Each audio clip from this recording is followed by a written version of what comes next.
Muy buenas noches, clase de Zohar, Parashat Vayakhel.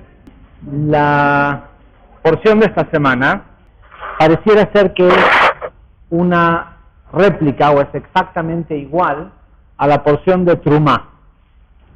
Y de hecho, en un montón de lugares en donde se estudia la Torá, se va a estudiar esta parashá como igual que Trumá, ¿sí? Aparece todo exactamente igual. Si se acuerdan, la porción de Trumá fue cuando Dios habla con Moshe, le dice: Moshe, vamos a construir un tabernáculo y hace falta que juntes elementos, oro, plata, artefactos, hacer un montón de cosas. Y le dice: decirle a la gente que a todos aquellos a quienes su corazón los lleve a dar, que den donaciones. Y de ahí aparece la palabra trumá. La palabra trumá quiere decir elevación, ¿sí? No quiere decir donación, quiere decir elevación. Y hablamos en aquella parashá del concepto de la construcción del Mishkan, del tabernáculo, como un medio de elevación, ¿sí? Y esta idea de que el tabernáculo en sí es esto que aparece en la Torá, que dice: decirles que construyan un tabernáculo para que yo pueda vivir en ellos. No dice para que yo pueda vivir en él, ¿sí? Dios le pide a Moisés que la gente construya un tabernáculo para poder vivir en la gente, ¿sí? De alguna forma diciendo que el verdadero tabernáculo es la persona en sí, y que tiene que estar hecho con coherencia, de oro por dentro y de oro por fuera. Ahora aparece esta parashá que es exactamente igual a la anterior, ¿sí? Con lo cual podríamos decir: escuchen la porción de Trumá y nos podemos ir temprano.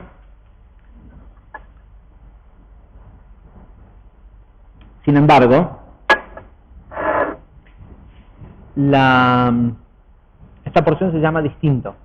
Todo el texto es prácticamente el mismo, pero es distinta, tiene otro nombre.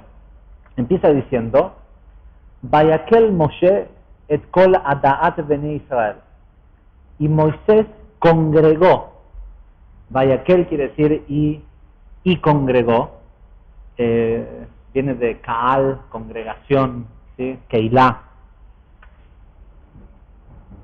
Y Moisés congregó a toda, y uno pudiera decir,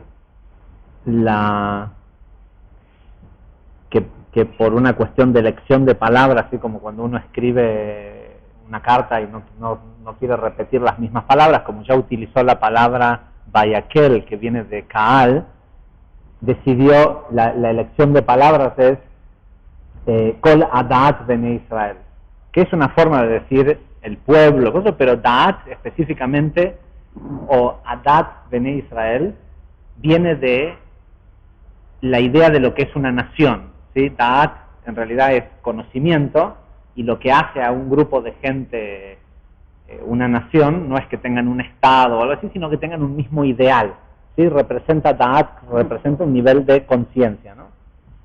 Y dice: congregó a todo el pueblo de Israel, pero no dice, específicamente dice a todas las conciencias, si uno lo tradujera cabalísticamente, en la traducción que hace este libro, dice directamente: Moshe convocó a toda la comunidad de Israel, ¿sí? Vayakhel no es congregar, no es convocar, es juntar. Y evidentemente hay la gran lección, lo que cambia entre la parashá de la semana de hace 3 semanas atrás, la de Trumá, y esta parashá de Vayakhel, es por un lado la palabra, el nombre de la parashá, porque el texto después es todo lo mismo. Y es raro, es algo que realmente hay que cuestionarse. Si no hay ni un punto en la Torá que esté de más, porque la Torá no utiliza, y hay lugares en la Torá donde faltan cientos de años de acontecimientos, porque si no es lo suficientemente importante, la Torá no lo repite o no usa una letra de más. ¿Para qué gastar toda una parashá diciendo algo que ya se dijo? Exactamente igual.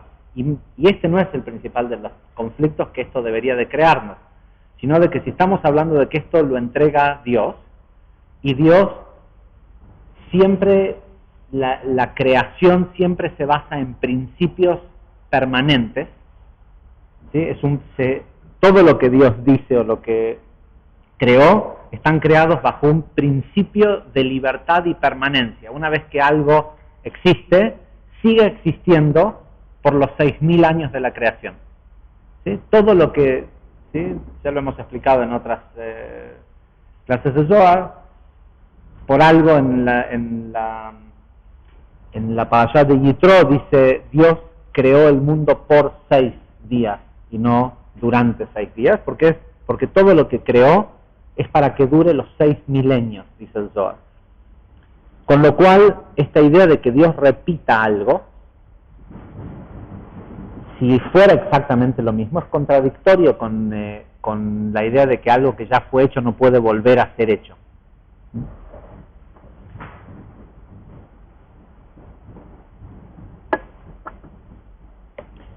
Pero esta parashá no es la misma que la porción de Trumá. Y el principal concepto es que Trumá tenía que ver con un tema de elevación. Moisés estaba tratando, y el Creador estaban tratando de elevar la conciencia del pueblo. Y acá estaban tratando de hacer una cosa totalmente distinta. Con lo cual la energía que se recibe con cada una de estas palabras, que parecen iguales a las anteriores, es distinta.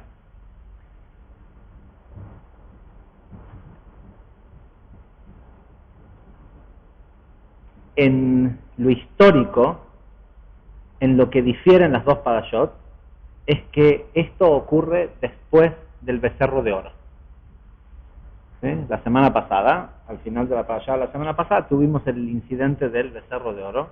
Los que estuvieron en Shabbat, hablamos, como no habíamos hablado de eso en detalle en la clase de Zohar, lo hablamos más en detalle en Shabbat.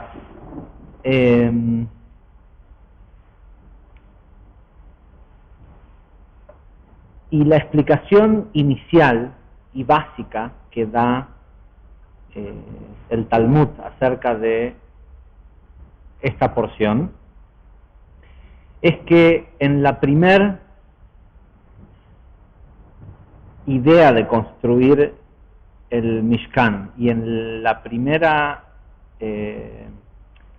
colecta que se hizo para juntar los elementos para el Mishkan, participaron los Erev Rav, las multitudes mixtas, y ellos fueron también los que más tarde generaron el Geta Egel, el pecado del becerro de oro. Y esta vez,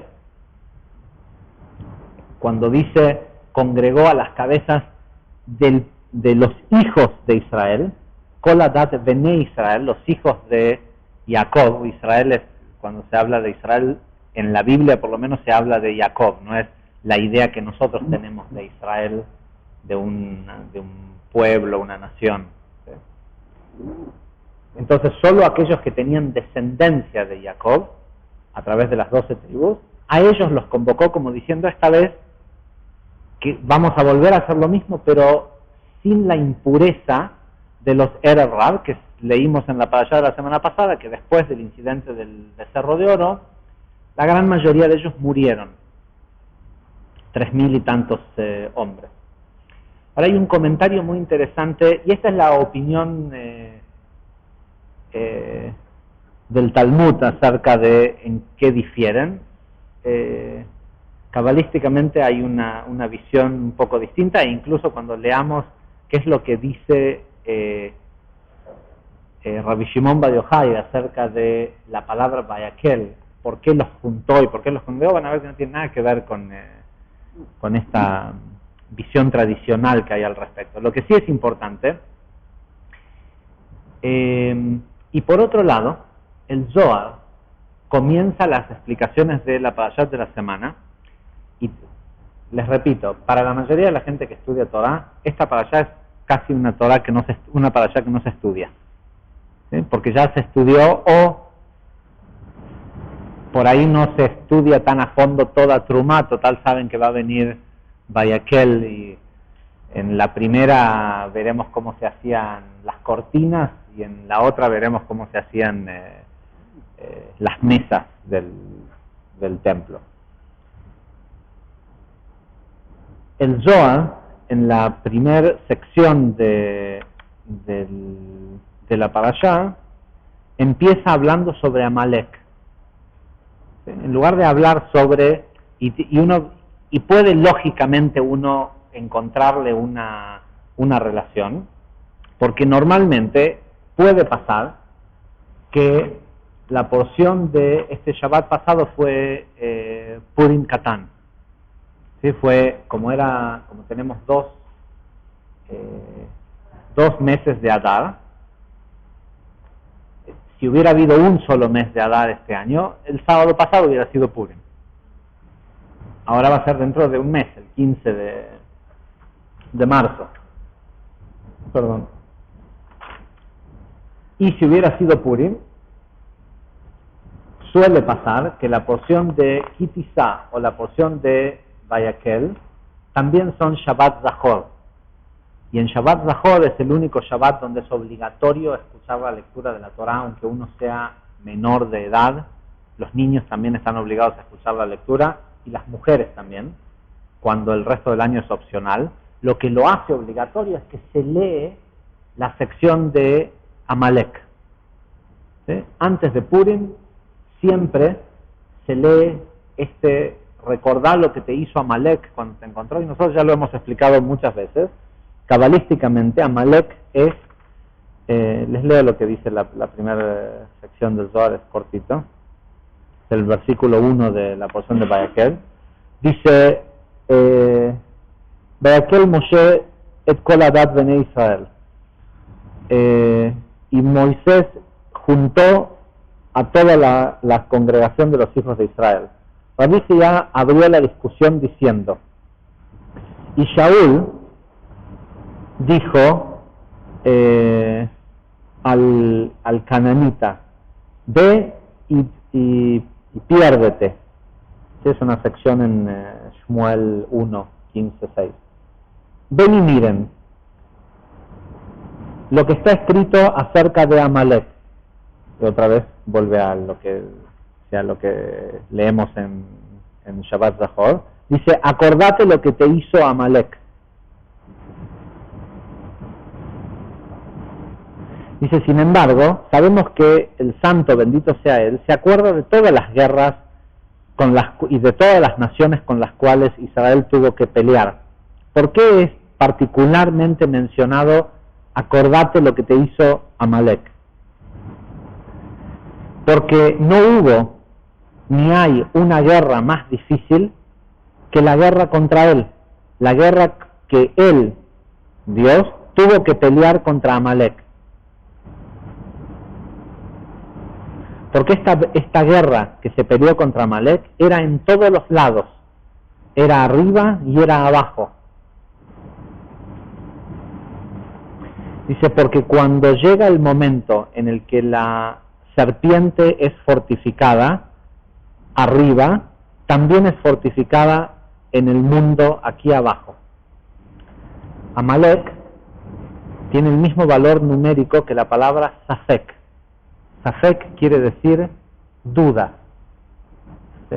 El enemigo que uno nunca debe olvidar es la duda. ¿Sí? El peor enemigo que tiene, lo que se lee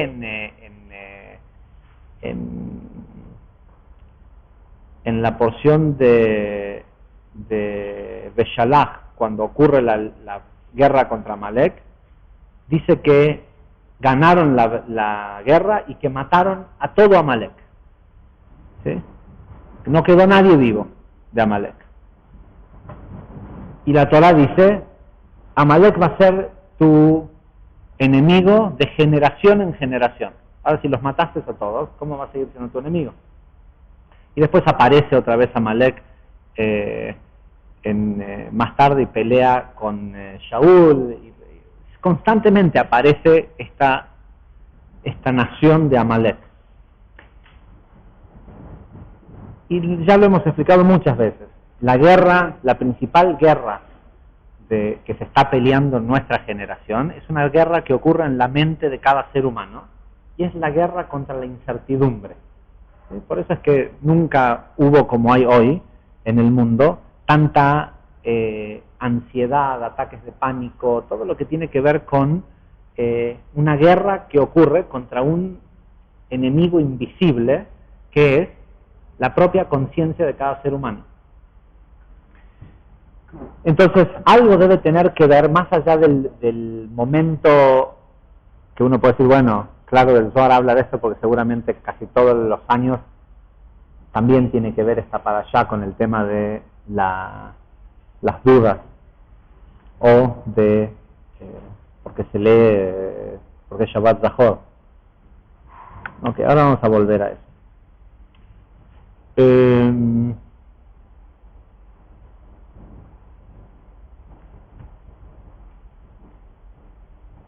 Y recuerden este detalle de, es una guerra que se peleó arriba y abajo.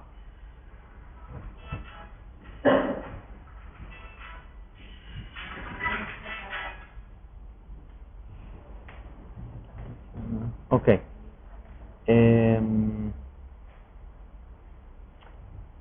Vamos ahora al Ari. Ok. Y es interesante, dos cosas hay interesantes. Que aparece también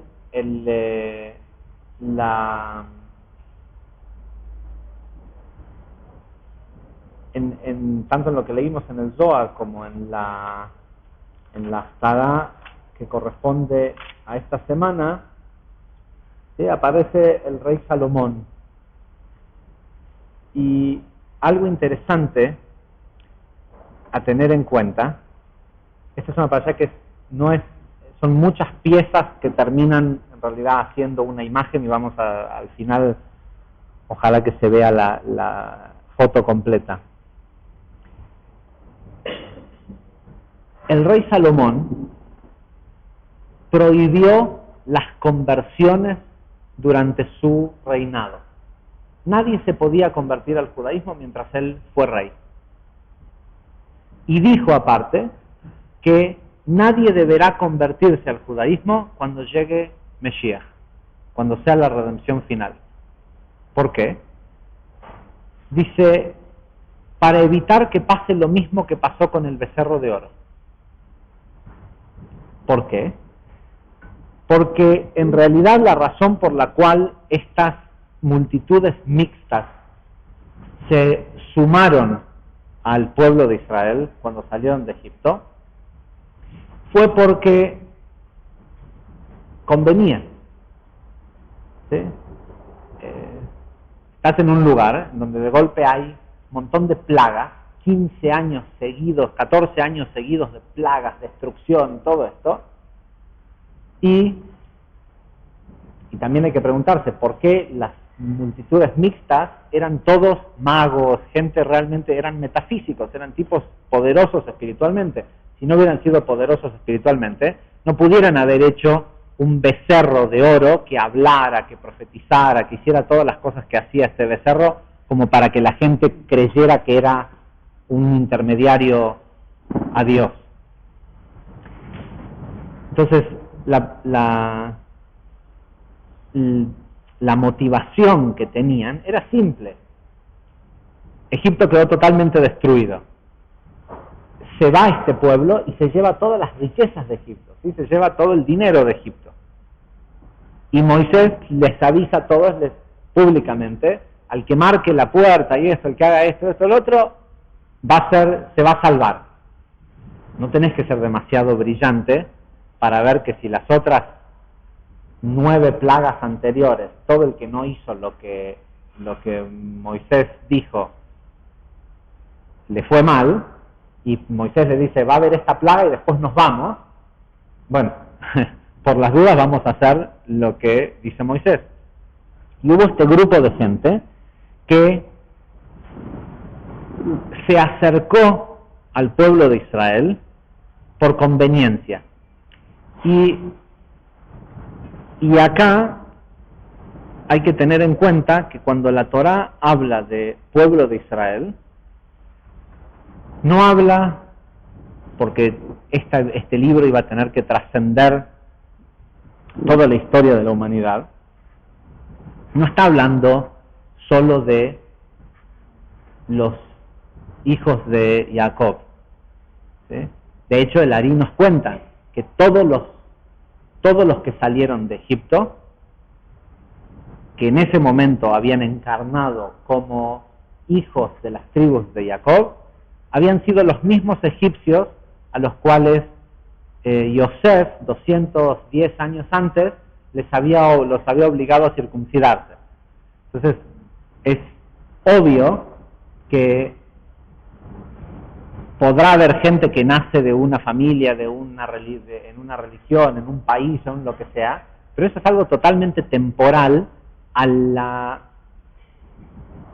ese cuerpo durante esos días, 100 años, 50 años, lo que sea que vive una persona, ¿sí? Las almas que constituyen Israel, que son los pedazos de alma que se rompieron de Atzilut, a veces encarnan en los egipcios, a veces encarnan en otro pueblo, a veces encarnan en una familia judía, ¿sí? Pero siempre son Adat Israel. Esas almas siempre son las almas que cuando se rompió la vasija del mundo infinito, las que corresponden a el nivel de Atzilut.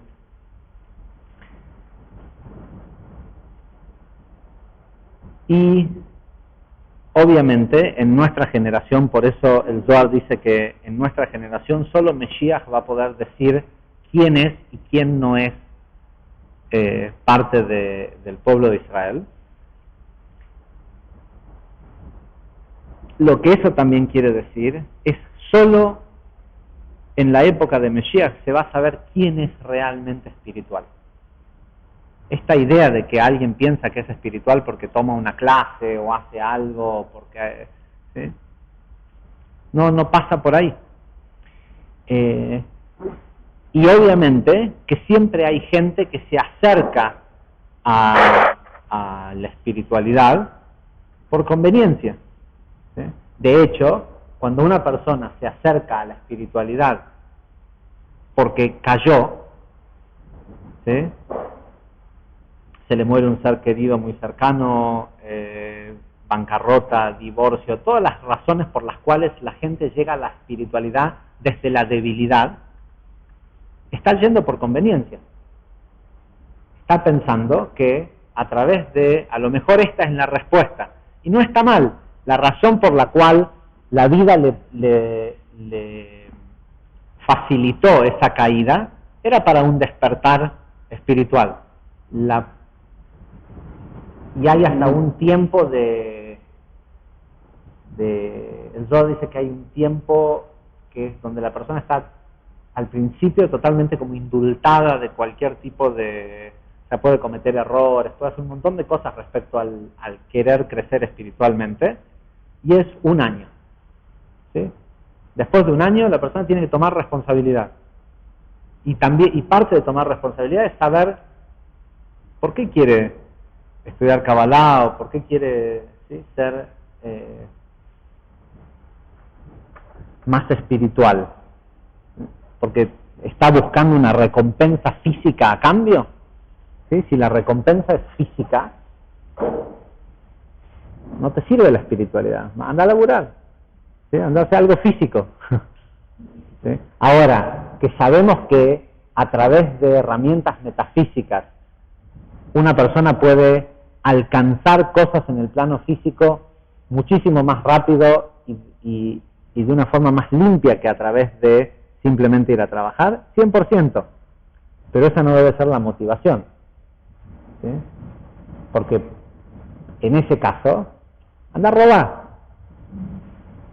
¿Sí? ¿Se entiende? O sea, porque es el uso, es la razón por la cual antes no se enseñaba Kabbalah abiertamente, porque había el riesgo de que la gente la use para el mal. ¿Qué es el mal? Ratzon atzmi, para el egoísmo. Entonces, si vas a venir a estudiar por egoísmo, es usarlo para el mal. Entonces, la idea es que te acerques a estudiar para crecer espiritualmente, y eso tiene un montón de beneficios y ¿sí? Incluso en lo físico, pero esa no debe ser la motivación. Y una vez, ¿por qué no se va a poder alguien acercar a la espiritualidad una vez que sea la redención final? Porque va a ser obvio que de los beneficios que tiene la espiritualidad. Hoy sos medio loco, sos lo que sea que dicen de la gente que quiere crecer espiritualmente. ¿Sí? Y lo que sucedía en la época del rey Salomón era que había muchísima riqueza en Israel. Entonces, el tipo dijo, no, o sea, ahora claro, todos quieren ser parte de este pueblo. Y esa, lamentablemente, porque nosotros tenemos que tratar de poder ver claramente que los personajes bíblicos son arquetipos humanos y todos los tenemos en distintos niveles y todos tenemos una parte de Erev Rav. ¿Sí? La palabra Erev Rav, que quiere decir los muchos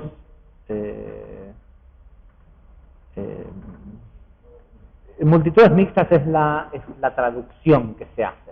La raíz del término son los muchos y la idea de hay todo un juego al respecto de que tiene que ver con Erev, de que están conectados a la energía de la noche y no a la energía del día. Hay toda pero el valor numérico de Erev Rav es el mismo que Da'at. ¿Sí? Da'at. Y esto es algo que yo venía pensando hoy, que es tan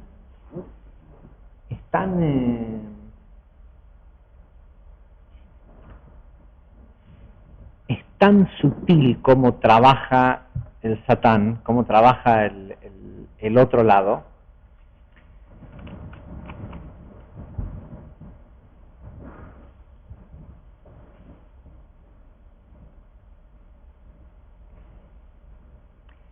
Si en algún momento si la congregación de Israel representa la gente espiritual, y no es difícil de relacionarse a esto históricamente, ¿sí? Porque si vos vas a Francia y ves cómo vive hoy la gente en Francia, en la campiña francesa o en España, no hace falta ser demasiado brillante para imaginarse cómo vivían hace 500 años atrás. ¿Sí? Si hoy viven todavía así, hace 500 años atrás, realmente no hay que ser demasiado astuto. Y pensar que en el año 1200 Rashi vivía en el campo en Francia y que podían estudiar como estudiaban y que cosas tan tontas como lavarse las manos antes de comer o bañarse, hacer mikve cada día de por medio.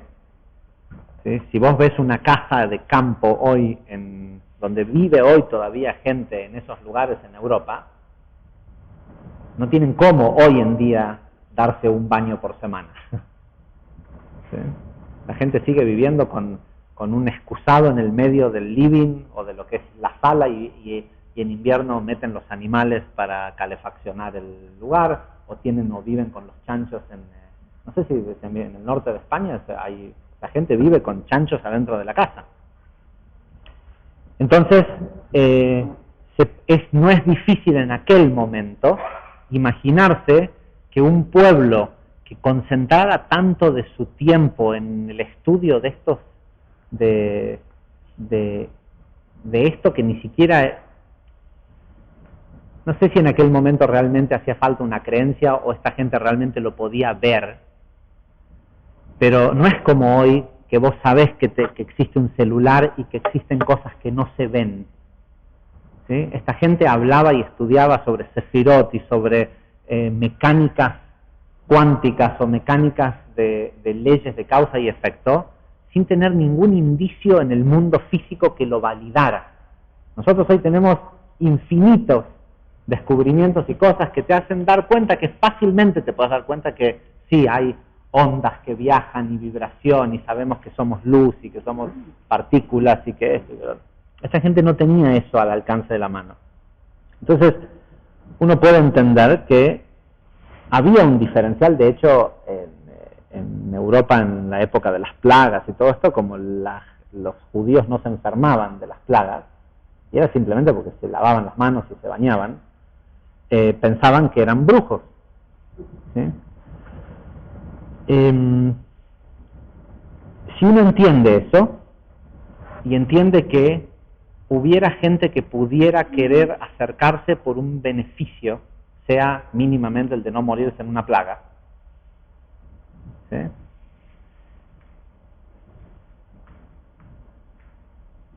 ¿Cómo es que terminamos con,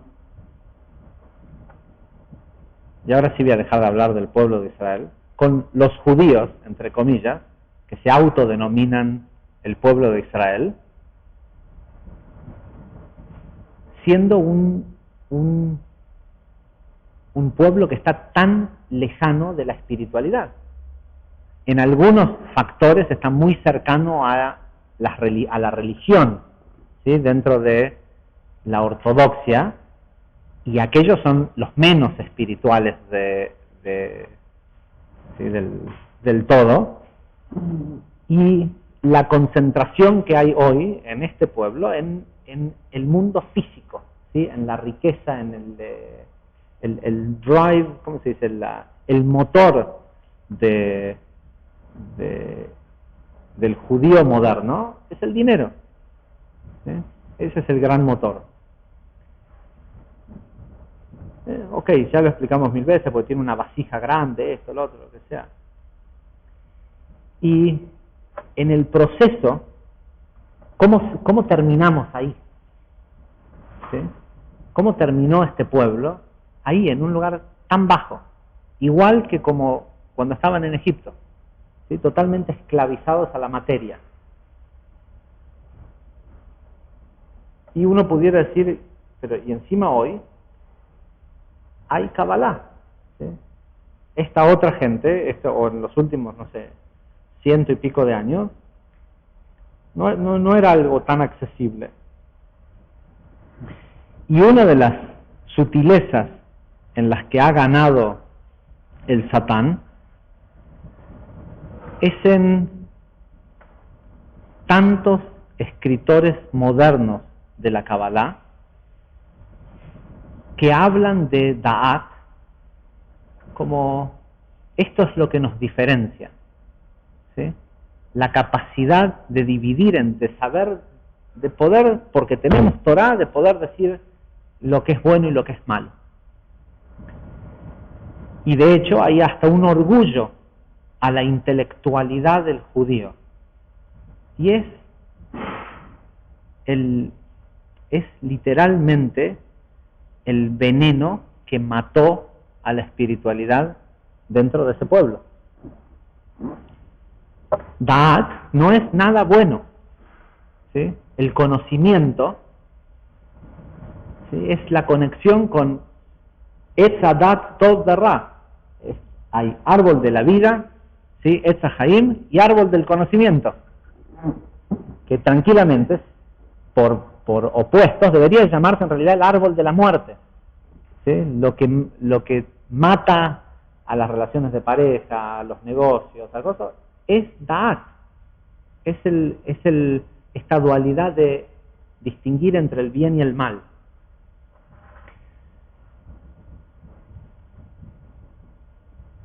O creer que sabemos distinguir entre el bien y el mal. Y por eso dice el Zohar que la guerra contra Amalek, que es la guerra que uno nunca debe olvidar, se pelea arriba y abajo. Es una guerra metafísica que termina convirtiéndose en una guerra física.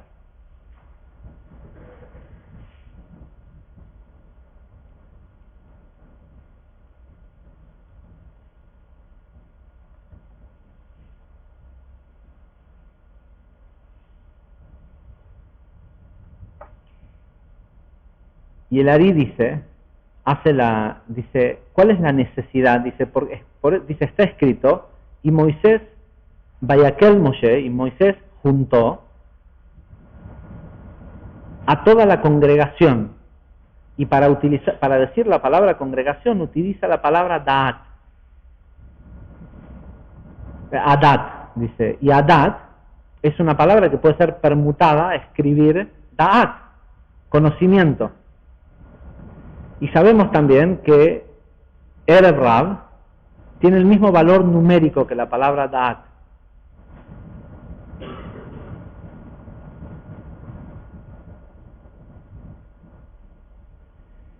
Porque tiene, dice Dios no permita, una acceso al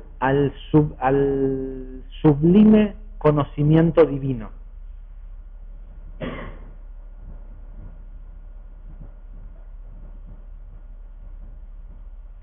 Y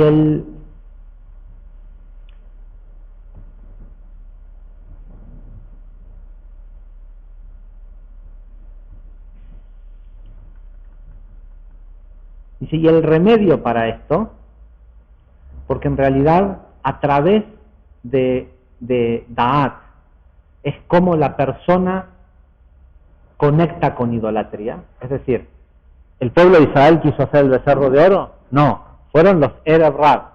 ¿Qué fue? Da'at. ¿Sí? Es la misma palabra, el mismo valor numérico. Es esta conciencia, la gente quiere ser naturalmente idólatra. No, les encanta creer en Dios. ¿Sí? A todos quieren creer en Dios. Y cuando necesitan un aumento de sueldo, ¿a quién se lo piden? Al jefe. ¿Sí? Y cuando necesitan curarse, ¿qué hacen? Van al médico. Y cuando necesitan lo que sea que necesitan, siempre hay un especialista y siempre dependen de esa persona. No es que queremos ser malos y cosas, pero como Dios no aparece, dame, ¿sí? Es lo que la gente le dijo, Moisés está tarde, ¿sí? Desapareció, danos otro Dios, ¿sí? No importa que sea un becerro, un esto, el otro, danos otra cosa. Entonces, como Dios no aparece rápidamente, dame un médico, dame esto, dame lo otro. Y no es que esté mal ir al médico, pero pensar que el médico es el que te puede curar, eso es idolatría. ¿Sí? Ni hablar de un médico que cree que te puede curar, ¿sí? Que él cree que él es el que te cura.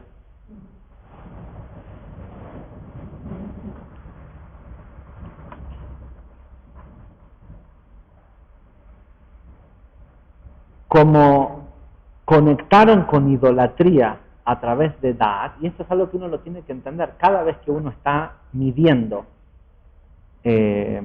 bueno o malo, juzgando lo que tiene enfrente bueno o malo, el resultado es que siempre después vas a pedir, si es bueno, seguramente te vas a relajar y vas a, o sea, si crees que es bueno, te vas a relajar y vas a esperar disfrutar aquello que es bueno, y si es malo, vas a salir a buscar, o lo vas a evitar, o vas a buscar a alguien que, indefectiblemente, el juicio del bien y el mal, te lleva a pedir que te construyan un becerro de oro. Ahora, a diferencia de la porción de Trumá, el tema de cuidar Shabbat o de no trabajar en Shabbat aparece escrito de una manera distinta en esta parashá. Dice, durante 6 días trabajarás construyendo el Mishkan, el tabernáculo, y en el 7º día descansarás porque es mi Shabbat, Shabbat la Hashem, el Shabbat de Dios. Y obviamente muchos de los comentaristas dicen, como la idolatría es equivalente a negar toda la Torá, Dios les dio como solución el único precepto que implica que es igual a cuidar toda la Torá, que es Shabbat. ¿Sí? Y el Ari dice, no es uno, son dos los preceptos que son iguales a cuidar toda la Torá.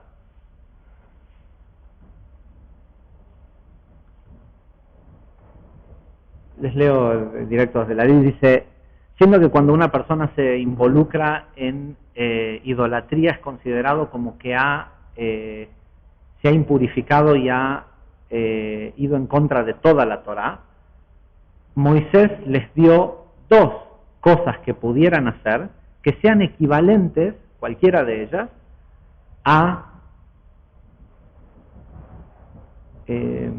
cumplir o que sean equivalentes a hacer toda la Torá. La primera es Shabbat, puesto que una persona que observa Shabbat es como si observara toda la Torá. Y la segunda es construir un tabernáculo. El Ari dice, muy simplemente, ¿por qué no dice la porción?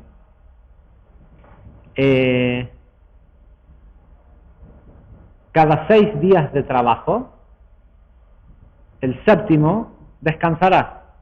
Y por las dudas, para que sepas qué día es cuando sea Shabbat. ¿Sí?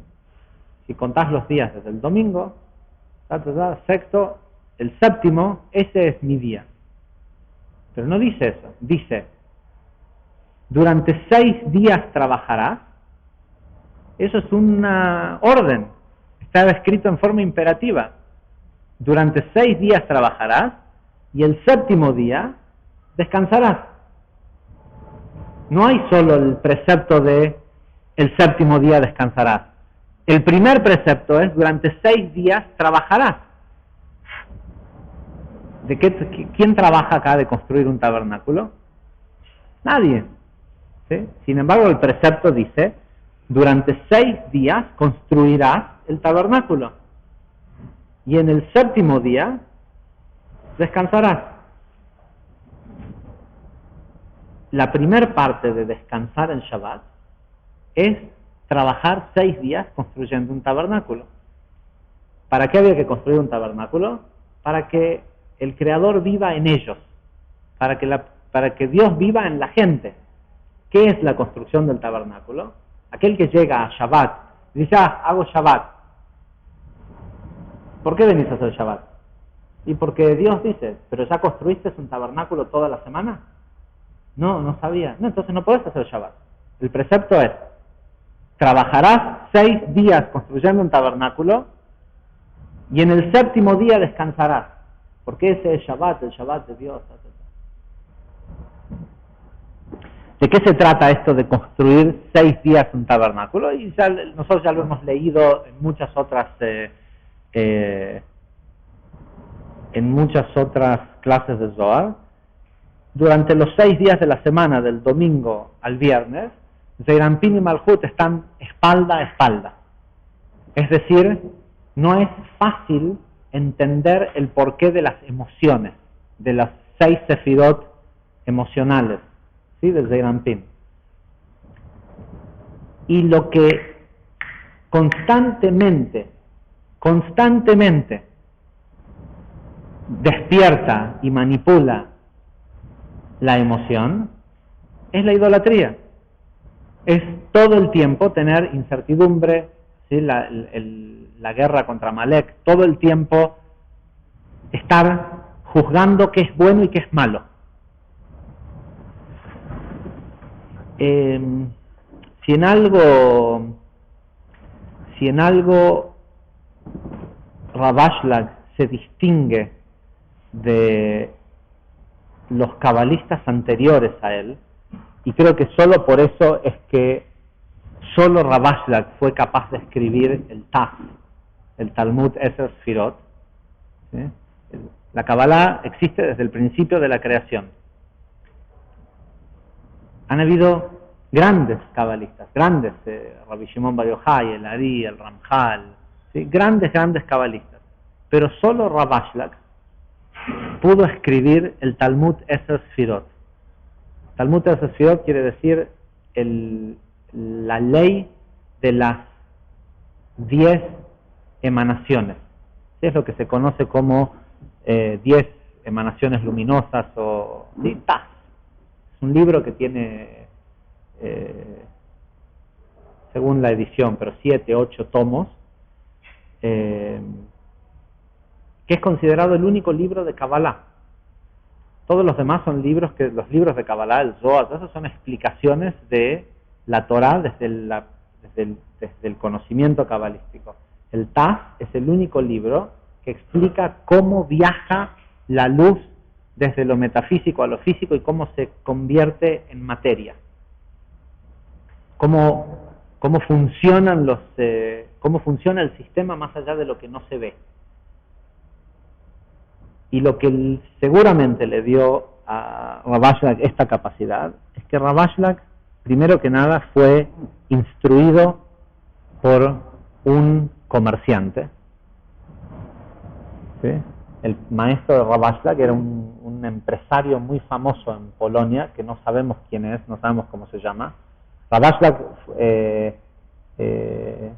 quedó huérfano de muy chico y estudió con su tío, que era un gran rabino, y tuvo de los mejores maestros de Talmud de la época.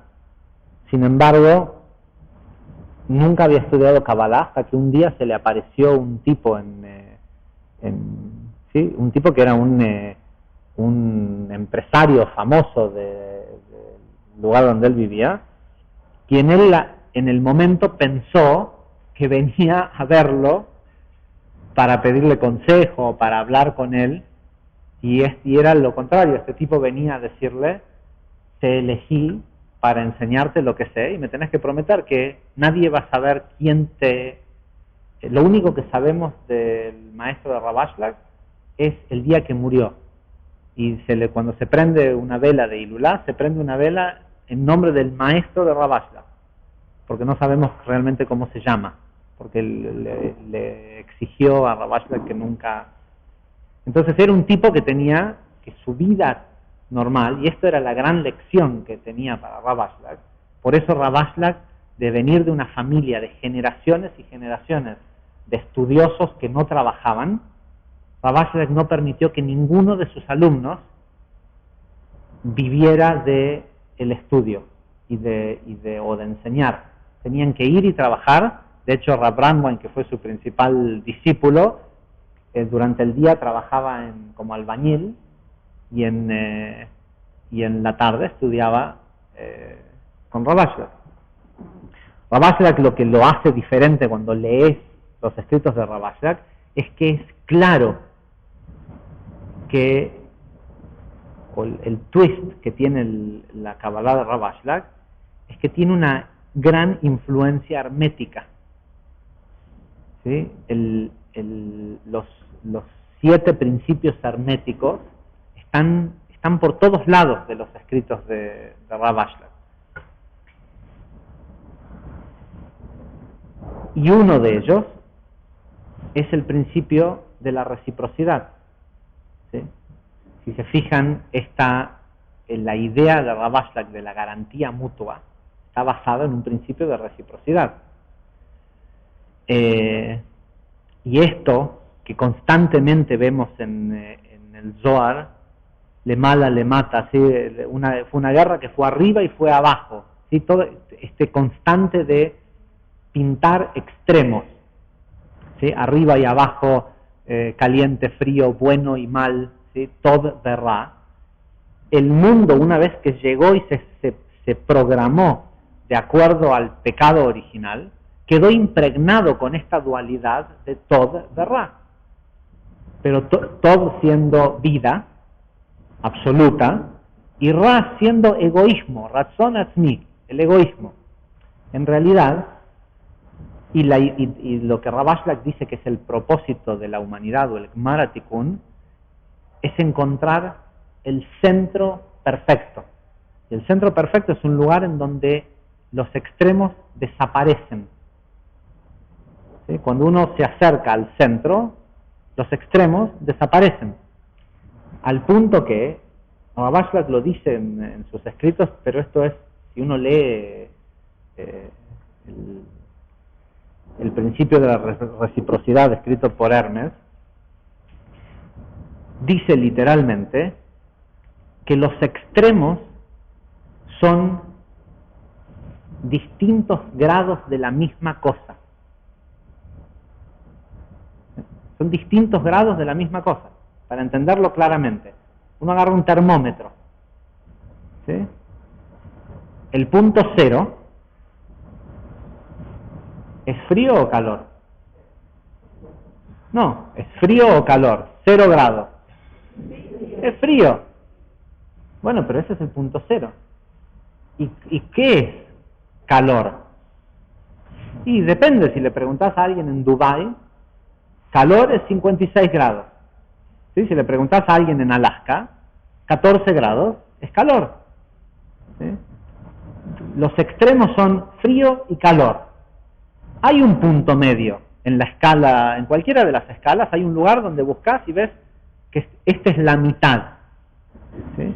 ¿Y la mitad es ni una cosa ni la otra? No, porque es totalmente subjetivo mientras la persona tiene la conciencia de Da'at. Lo hemos explicado muchas veces, Da'at es una visión subjetiva que el ser humano genera de una realidad que es absoluta, pero él genera su propia realidad absoluta, en donde le produce angustia, y le produce esto, y le produce lo otro, y esta persona me persigue y está en contra mío, y este otro me estafó, y este otro es así, y este otro a lo mejor creo que está hablando mal de mí. ¿Sí? Todo lo que genera estar montado sobre el becerro de oro, ¿sí? Estar montado sobre la conciencia de la dualidad del bien y el mal. En realidad, la verdad es que 0 grados no lo deberíamos de sentir ni frío ni calor. Si es la mitad de la escala, ¿sí? No deberíamos sentir ni frío ni calor. Tengo un amigo alemán que, además de venir de un lugar muy frío, es un tipo muy, muy grandote, y con 14, 15 grados, el tipo se muere de calor. ¿Sí? Adora estar, lo ves en remerita así cuando está haciendo 4 grados bajo cero. Pero si el tipo está loco, no. O sea, porque el frío y el calor no existen. Creo que ya lo he contado. También conozco una persona una chica argentina que trabajando para Naciones Unidas en Suiza, a las 3 de la tarde le vinieron a decir hay que evacuar el edificio porque viene ¿cómo se dice? Un blizzard, ¿sí? Tormenta. Esas tormentas, así, sí, que todo se congela.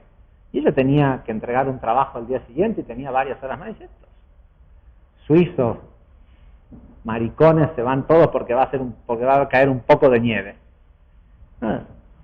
Cuando quiso salir a las 6:30 de la tarde, además de que estaba oscuro, una tormenta tremenda, todo eso, la evacuación era generalizada, no era del edificio, no había medio de transporte, no había nada, y cuando ella salió del edificio, el edificio se cerró la puerta y no podía volver a entrar. ¿Sí? Porque era la última en irse, no quedaba nadie, se habían ido los de seguridad, todo, porque si les llega a un suizo le das una orden de evacuar, no te dice... ¿Sí?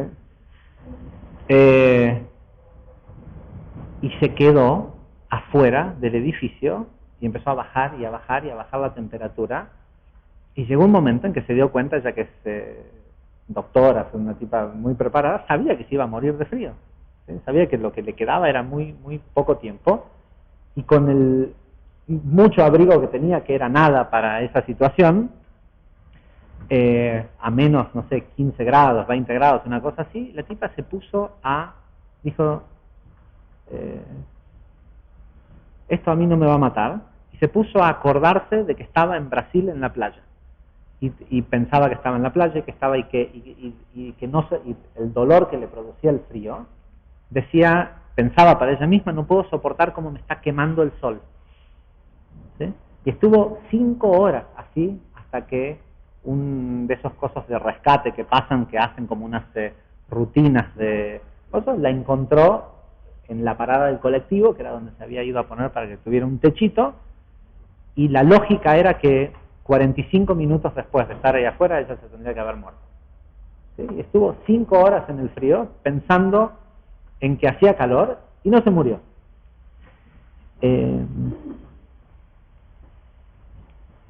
Y todo esto nos lleva a un solo punto, que es el importante.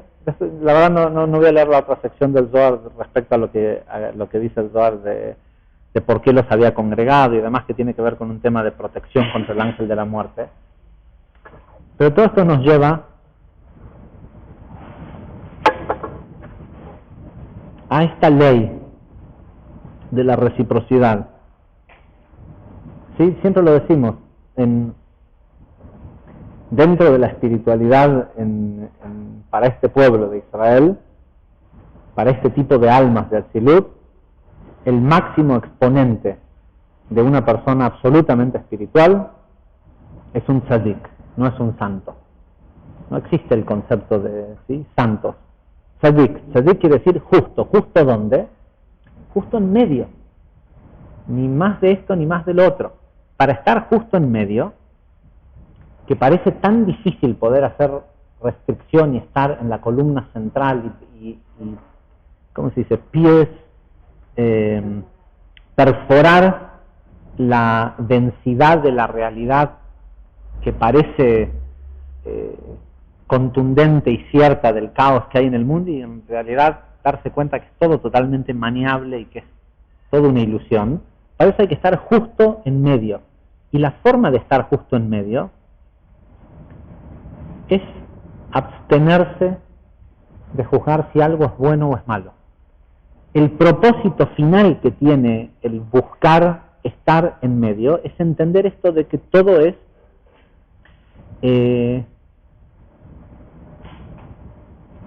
grados de una misma cosa. Nadie tiene razón, todos tienen razón.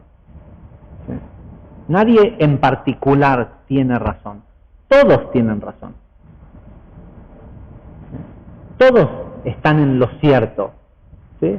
Está lamentablemente el hecho de que cada quien está en lo cierto respecto a su apreciación única a través de su da'at de una realidad. ¿Sí? Pero nadie determina, nadie te roba nada, ni te saca nada, ni nadie te da nada. ¿Sí? Ay, me dio el aumento el patrón. No, nadie te dio nada. El tipo no tiene más dinero para darte. ¿Sí? La energía del sustento es algo que solo le pertenece al todo, y te acercás a eso entendiendo que todo es uno, y que uno ahí en el medio, en el centro, no es ni bueno ni malo, ni frío ni caliente. Y a eso se llega a través de 3 acciones. 1, construir durante 6 días un tabernáculo. Preocuparte durante la semana en luchar contra, ¿estás demasiado contento? Lucha contra estar demasiado contento. Averigua por qué. ¿Sí? A ver, la parte más difícil para el ser humano de hoy es aprender de lo bueno. Nosotros llevamos 5.700 años aprendiendo del sufrimiento. Y cuando decimos, basta, quiero aprender, no del sufrimiento, quiero aprender de lo bueno, no sabemos hacerlo. Porque cuando se nos aparece algo bueno, lo tomamos como una posibilidad de, si tengo eso bueno, voy a poder relajarme, voy a poder no hacer nada.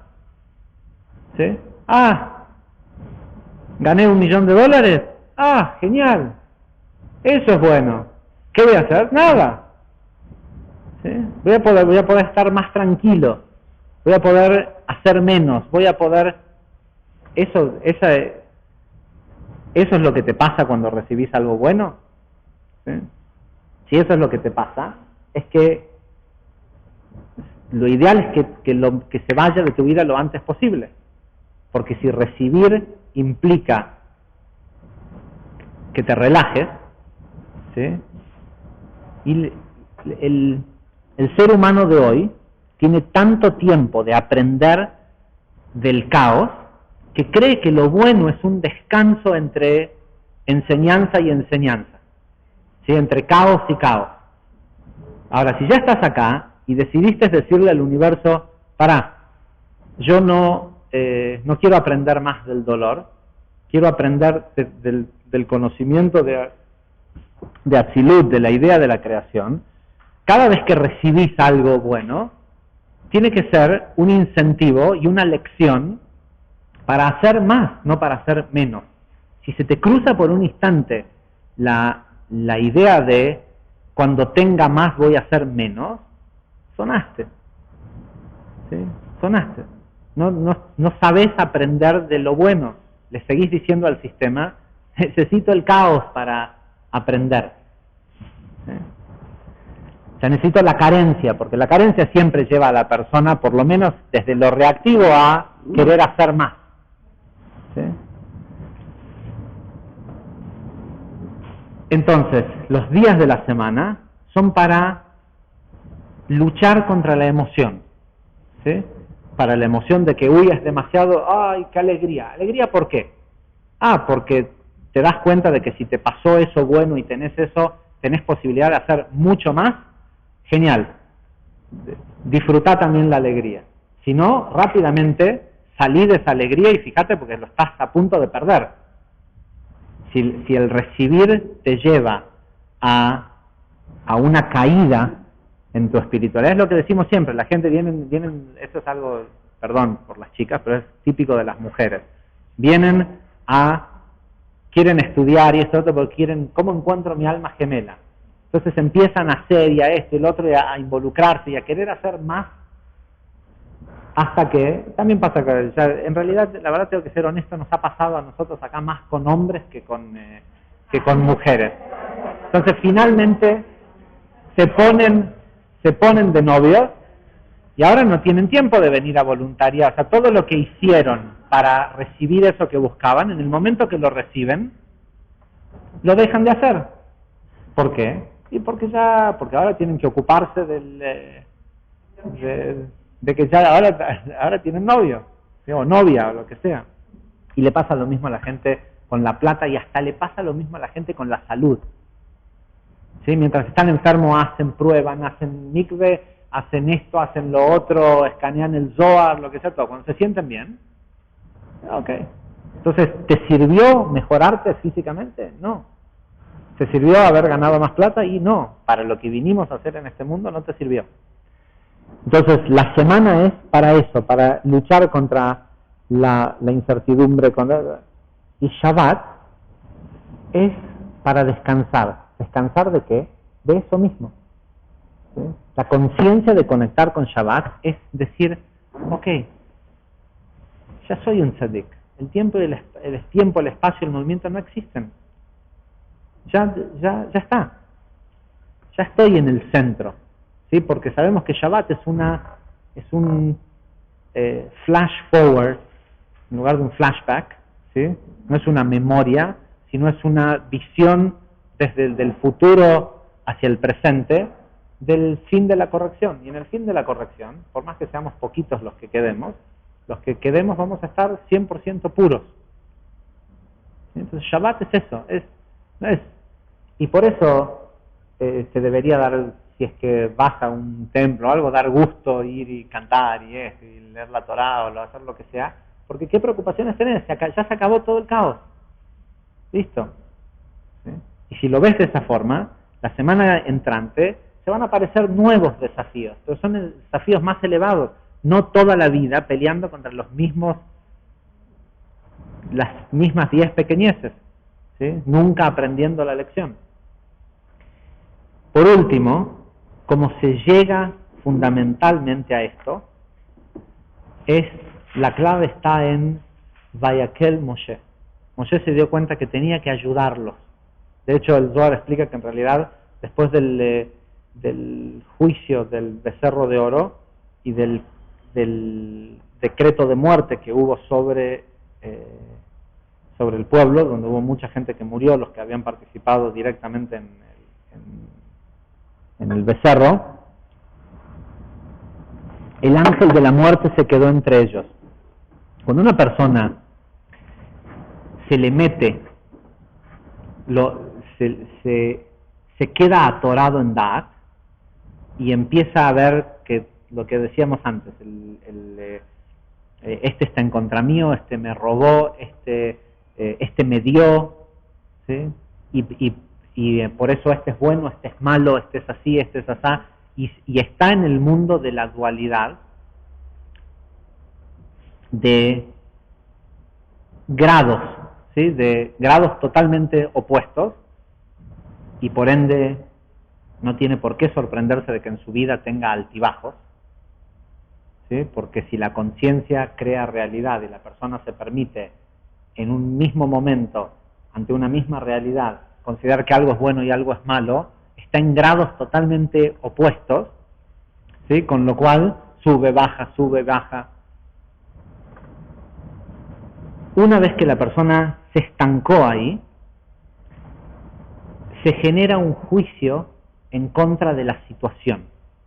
Es decir, le abriste la puerta a la serpiente, al Satán, a quien maneja ese árbol, el árbol de Etz Hadat Tov Verra, del bien y el mal, y lo dejaste entrar. ¿Qué quiere decir dejarlo entrar? Ahora tiene permiso de ejecutar juicio, ¿sí? Ahora tiene permiso de llevarse la energía de aquello que estabas tratando de hacer. Para poder deshacerse y esto no lo tomen a mal, porque ahora no vamos a entrar en toda la explicación, pero aquellos que se acuerdan cuando explicamos qué es lo que ocurre cuando se saca un muerto de una casa y se lo lleva al cementerio hasta que vuelve, que dice que el ángel de la muerte está entre las mujeres y que por eso no se las debe ver a la cara y esto y lo otro. La mujer, como fue la primera que tuvo conexión con el árbol del conocimiento del bien y el mal, siempre tiene propensidad a conectar con los grados, con esta dualidad, y tiene responsabilidad de llevar muerte a su familia, ¿sí? Cuando hace esto. Todos los hombres que están acá presentes, que son dueños o que han tenido alguna vez un negocio con socios, van a saber a qué me refiero. ¿Alguna vez su mujer les dijo, al final vos sos el único que trabaja? ¿Sí? Ella no está ahí todo el día para ver qué es lo que hace el otro, esto, el otro, pero todo el tiempo que vos estás trabajando, ¿sí? Por más, a lo mejor el otro es inversor, y es cierto, y vos hiciste un trato de que el otro ponía capital y vos ponías trabajo, ¿sí? Esta cosa de ver, porque desde dónde lo ve obviamente la persona, desde, esta empresa me quita horas de mi marido, o le quita horas a mis hijos, o lo que sea, entonces es malo. Entonces, como es malo, empieza a haber injusticia. ¿Sí? En el momento que entra la serpiente, la persona empieza a ver injusticia.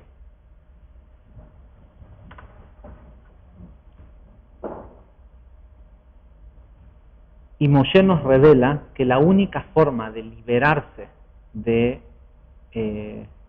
esa conciencia, una vez que uno dejó que el Satán entre y está causando muerte, mientras está ahí, está causando muerte, es decir, está arruinando el negocio, está arruinando el proyecto, está lo que sea, arruinando la salud de la persona, ¿sí?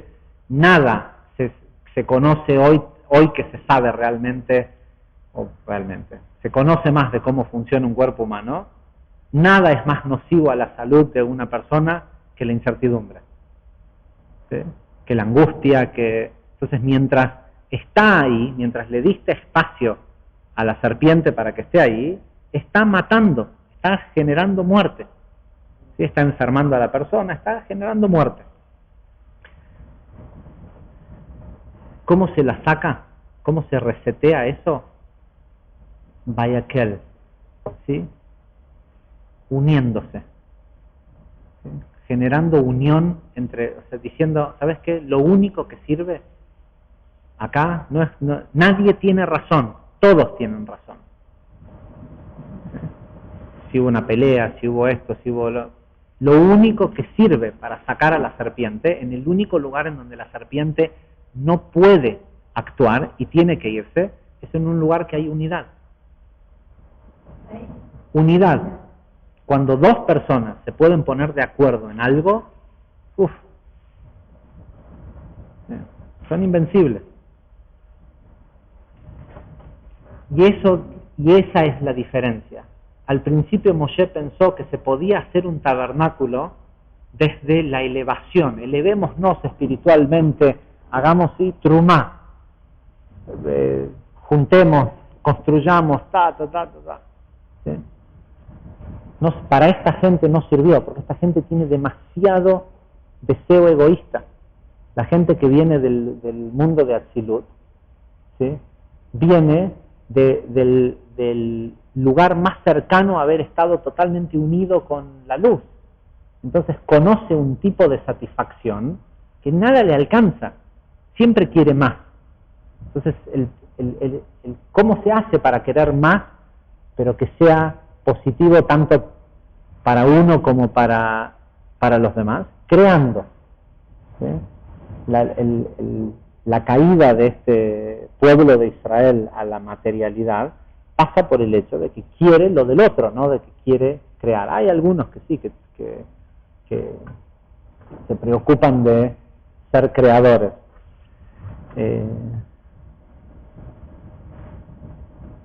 Y el antídoto contra estos niveles de idolatría que hablamos anteriormente es entender que pasa por encontrar el punto medio entre todas dos personas son distintos grados de una misma cosa. ¿Cuál es la misma cosa? La vasija del mundo infinito. Todos somos la vasija del mundo infinito, envasado en distintos grados. Entonces no hay dos personas distintas, ¿sí? Hay dos grados distintos de manifestación de una misma cosa. Y la clave del éxito, y por eso hoy ya no funcionan más las empresas en donde tenés un jefe tirano que divide y conquista, ¿sí? Hoy si no tenés trabajo en equipo, no funciona, te come la competencia. Porque ya está expuesto que la clave está en unificar gentes, ¿sí? Vayakel Moshe lo que hizo para sacarlos de todo este despelote en el que se habían metido con el becerro de oro, fue congregarlos. Ok, volvamos a tener la misma idea, ¿sí? Da'at Bene Israel, congregó, unificó otra vez el conocimiento, la conciencia de la gente.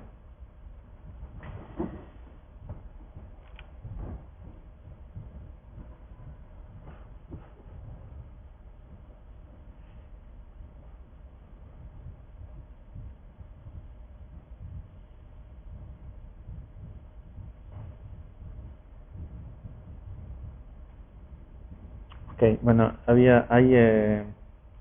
toda otra sección que tampoco es tan importante, pero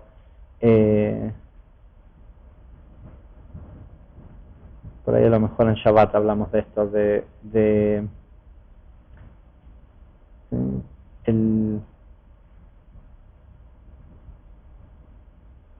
la necesidad de que la persona que construyera todo esto fuera un niño.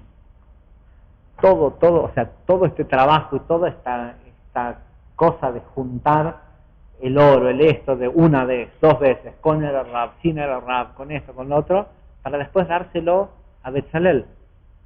¿sí?, a un chico de 13 años para que, sí, tenía que ser mayor de edad porque tenía que tener libre albedrío de hacerlo, pero tenía que ser lo más cercano a un niño posible, ¿sí?, para que no tuviera esta intoxicación que nosotros tenemos o que tienen los adultos una vez que han sido adulterados de los grados, ¿sí?, de lo que está bien y lo que está mal, lo que es moralmente correcto o no moralmente correcto. ¿Sí? Si hay algo que es genial de Rav Ashlag, es pensar que un tipo en esa época, en el año 1930, 1940, donde todo era, ¿sí?, no había las libertades que hay hoy, que el tipo dijera que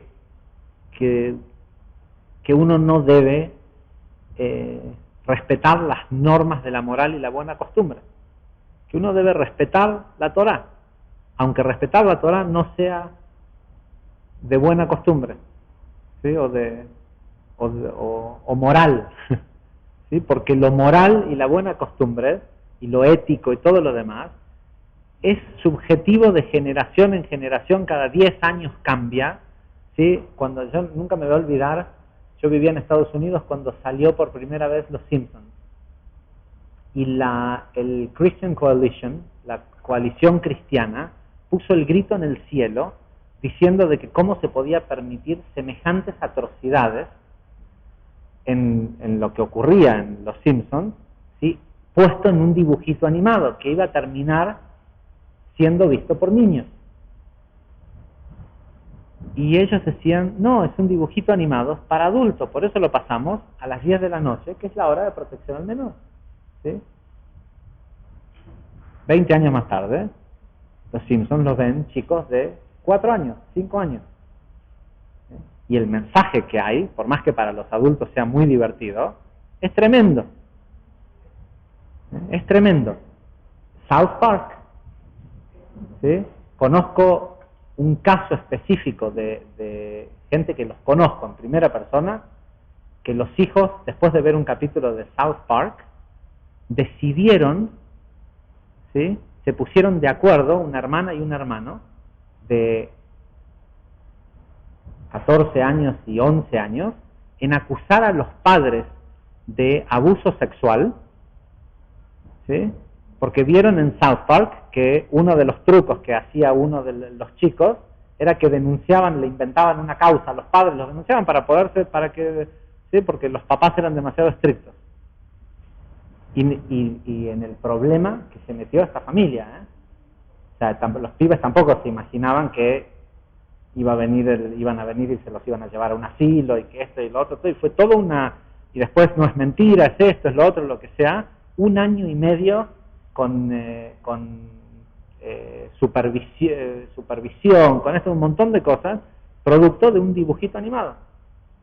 ¿Sí? Entonces, lo que es moral y de buena costumbre, todo esto, hoy, evidentemente, es de buena moral y de buena costumbre ver Los Simpsons. ¿Sí? Hace 20 años atrás, ¿sí?, era algo que estaba la mitad de un país en contra de que eso sucediera.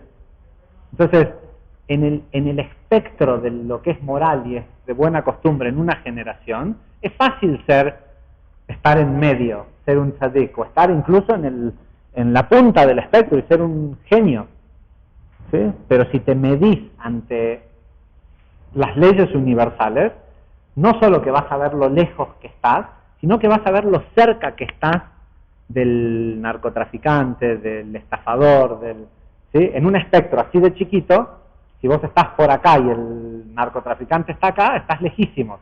Pero en un espectro, que esto es lo peor, y lo mejor es infinitamente bueno, es ser un tzadik, estás hasta el tipo más elevado en lo moral y la buena costumbre de hoy, está muy cerca de aquello que juzga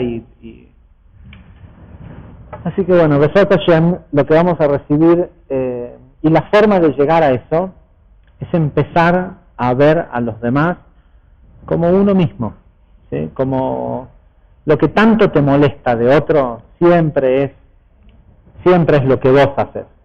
Si no, no te darías cuenta que el otro lo hace. Nadie se da cuenta ¿sí? El que subestima se siente subestimado, el que roba o estafa se siente estafado, es así, o sea, vos sabés cómo va a ser alguien cuando te sentás a jugar a las cartas, si ves que esconde o no sus cartas. O sea, vos sabés si te tenés que cuidar de que te va a ver las cartas, en cómo levanta sus propias cartas. Ok, gente, hasta la semana que viene.